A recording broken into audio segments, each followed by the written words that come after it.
I'm Anna Campbell, and this is my flower essence video assignment for THM 301.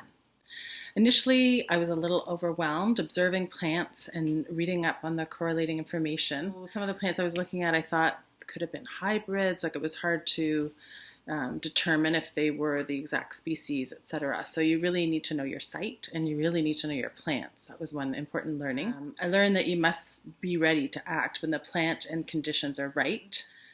By the time I thought one might work, it would have already passed its prime, and you have to have the means to harvest properly. So a lot of the flowers I was looking at were tree flowers, and when I observed them, they were up really high or in a place that might be difficult to reach.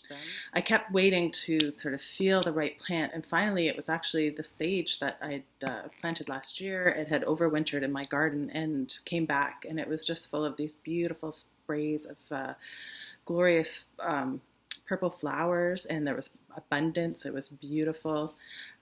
So I looked it up in another reference book. It was the Flower Essence Repertory book, and it described it, and it was such a good fit for myself and others in my community, with a focus on wisdom derived from life experience and acceptance of aging, with the inner peace and the wisdom that aging brings. Now for the perfect morning.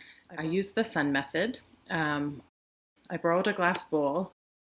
I ordered the brandy, contactless pickup at the liquor store. I also found it difficult to make sure you were handling everything properly and not contaminating or touching things improperly. Then I found the other challenges were to make sure like the space was free of distractions like curious dogs or loud neighbors.